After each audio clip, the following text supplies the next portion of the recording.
और हमारे साथ मौजूद हैं आसिम अजीज़ साहब। आप बिल्डर एंड डेवलपर हैं, इंडस्ट्रियलिस्ट भी हैं, बिजनेसमैन भी हैं और काफ़ी इनका एक ह्यूज जो है वो एक एक्सपीरियंस है बिजनेस कम्युनिटी में। इनको भी खुशामदीद कहेंगे आसिम साहब, वेलकम टू द शो। इसलिए रेंटल जब किया गया है तो उसके बाद थोड़ी सी ये कमी आ गई है। मैं अच्छा है ये, मेरा ख्याल है जो टैक्सेस लगे हैं। चलें, ये तो बड़ी बात है। वो आप बिल्डर बताएं ना तो अच्छा है या बुरा है तो उसके ऊपर बात है। आसिम साहब, आप क्या कहेंगे? एक तरफ जो SIFC का इनिशिएटिव, दूसरी तरफ हम यही बात कर रहे हैं कि इन्वेस्टमेंट लोकल बिजनेस कम्युनिटी है वो कैसे एम्प्लॉयमेंट जनरेट कर सकती है।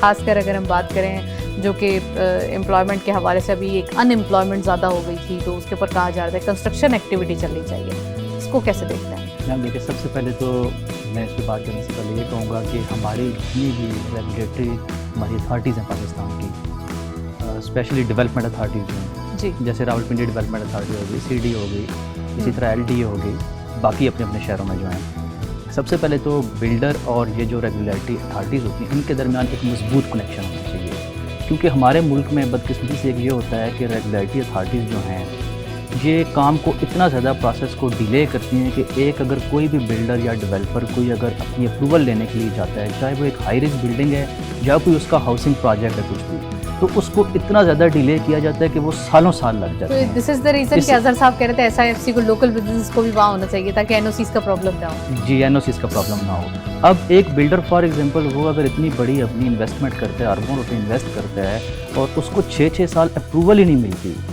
तो वो अपना जो उसने इन्वेस्टमेंट की हुई है उसको कैसे ग्रोथ की तरफ लेके जाएगा। और जो बाकी जो भी बायर्स हैं या जैसे लोकल बायर्स हैं, ओवरसीज़ पाकिस्तानीज़ हैं, उनका ट्रस्ट कैसे बहाल होगा। सिंपल एक ही चीज़ आएगी कि नॉन अप्रूव्ड। तो इसलिए जितनी भी रेगुलेटरी अथॉरिटीज़ हैं इनका और बिल्डर का सबसे पहले मजबूत कनेक्शन होना चाहिए। और मैं प्राइम मिनिस्टर साहब से रिक्वेस्ट भी करूंगा कि ये जो रेगुलेटरी अथॉरिटीज़ हैं इनके ऊपर एक फ़ोकस रखें और जो ना कंस्ट्रक्शन इंडस्ट्री पे स्पेशल फोकस करें अपना, ताकि ये एक जो अभी ट्रस्ट यहाँ पे नहीं अभी बना हुआ उस ट्रस्ट को बहाल किया जाए। उस ट्रस्ट को बहाल किया जाए, लेकिन क्या करना चाहिए इस ट्रस्ट को बहाल करने के लिए? सबसे पहले इस ट्रस्ट को बहाल करने के लिए जैसे मैंने कहा है कि रेगुलेटरी अथॉरिटी जितनी भी हैं उन पे एक पूरा फोकस रख के एक ऐसी पॉलिसी क्रिएट की जाए कि जो बिल्डर अपनी यहाँ पे इन्वेस्टमेंट करता है, ह्यूज इन्वेस्टमेंट करता है, चाहे वो हाउसिंग प्रोजेक्ट की मद में करता है या हाई रिस्क कंस्ट्रक्शन की मद में करता है, उसको अप्रूवल टाइम से मिले, उस प्रोसेस को इतना तेज़ किया जाए। क्योंकि जो सालों साल लटके रहते हैं प्रोजेक्ट तो वो फिर ज़ाहिर है उसका एक ब्लास्ट ही होगा,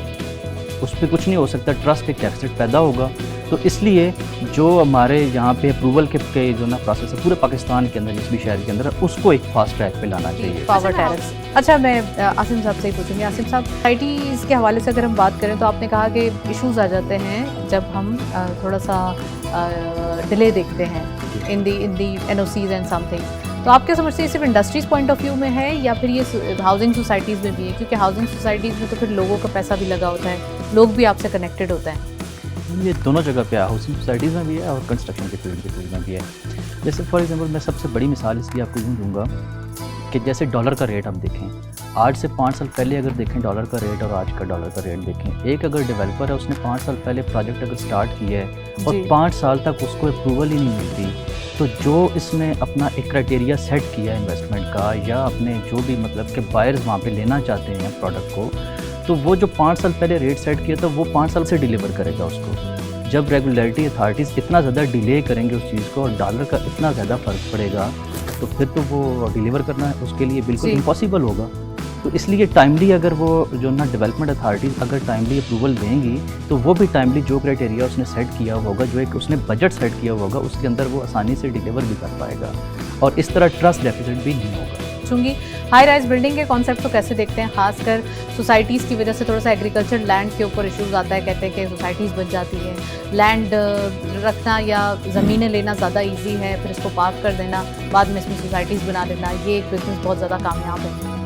मैं तो कहता हूँ कि हाई राइज को प्रमोट करना चाहिए। हाई राइज को प्रमोट करेंगे तो एग्रीकल्चर के लिए हमारी लैंड भी काफ़ी तादाद में बच जाएगी और जिस तरह भी बहुत ज़्यादा ह्यूज तादाद में हम लोग यूज़ करते हैं, तो वही अगर हम लोग हाई राइज को प्रमोट करें। फॉर एग्जांपल मैंने पिछले भी एक दफ़ा एक प्रोग्राम में मैं इसी तरह बैठा हुआ था, मैंने बात की थी कि जिस तरह रावलपिंडी इस्लामाबाद की भी बात करते हैं, सिर्फ इस्लामाबाद टोल प्लाजा से लेके सिर्फ इस्लामाबाद टोल प्लाजा से लेके चक्री इंटरचेंज जो बनता है, अगर इसके साथ जिस तरह मोटरवे बनी हुई है, डेवलपमेंट तो हुई भी है, और लाखों गाड़ियाँ दिन के अंदर वो जो ना सफ़र कर रही हैं वहाँ पे। अगर इसके साथ सिर्फ एक जो ना गवर्नमेंट सर्विस रोड दे के हाई राइज जो ना बिल्डिंग को प्रमोट करें तो इतनी ज़्यादा इन्वेस्टमेंट भी आती है, ग्रोथ भी होती है और बिल्डर्स को जो ना टाइमली उनके प्रोजेक्ट्स की इसी तरह अप्रूवल दें।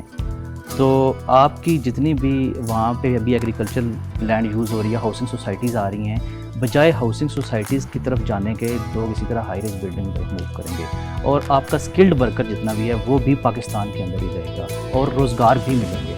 बिल्कुल आपने सही कहा कि रोज़गार मिलेंगे और रोज़गार के लिए ज़रूरी है कि इतनी एक्टिविटी जनरेट हो जिससे तमाम लोग जो है वो इससे एम्प्लॉयमेंट हासिल करें और ख़ासकर जो इसकी अलाई इंडस्ट्रीज़ मौजूद हैं बहुत सारी, तो उनको भी फ़ायदा हो फिनिश गुड्स के साथ। बिल्कुल ऐसी है, डेफिनेटली उनको फ़ायदा हो। सही कहा। मैं आसिम साहब से लास्ट कमेंट दूंगी। आसिम साहब, कंस्ट्रक्शन सेक्टर के लिए आप एक मैसेज दे दें प्लीज़। मैं जिस तरह साहब ने बात की है कि बिजनेसमैन को रिलीफ दें, बिजनेसमैन को रिलीफ देंगे, स्पेशली कंस्ट्रक्शन इंडस्ट्री जो है, रियल एस्टेट इंडस्ट्री को अगर रिलीफ देंगे, इस तरह फॉर एग्जांपल टैक्सेस हैं, टैक्सेस के ऊपर और रेगुलेटरी अथॉरिटीज़, अगर सिर्फ कंस्ट्रक्शन इंडस्ट्री को रिलीफ दें तो मुल्क के ऊपर मैं समझता हूँ जितना कर्जा है ये सारे बिल्डर तो सारे चलें जी, तो बड़ी बात है। Well, thank you so much. Azhar साहब हमारे साथ मौजूद थे। आसिम साहब का बहुत बहुत शुक्रिया आज आप तशरीफ़ लाए। और फातिह साहब आपने भी ज्वाइन किया, बहुत बहुत शुक्रिया। आज के दिन हमने डिटेल डिस्कशन की अबाउट कंस्ट्रक्शन एक्टिविटीज़, खासकर पॉलिसी रेट के हवाले से और साथ साथ SIFC में जो डेलीगेशन, चाइनीज़ डेलीगेशन ने पार्टिसिपेट किया और कुछ एक हमारे जो की सेक्टर्स हैं उनके अंदर इन्वेस्टमेंट का इजहार किया। So that's it. इसी नोट पर प्रोग्राम को वाइंड अप करते हैं। इजाज़त दीजिए। अल्लाह हाफ़िज़।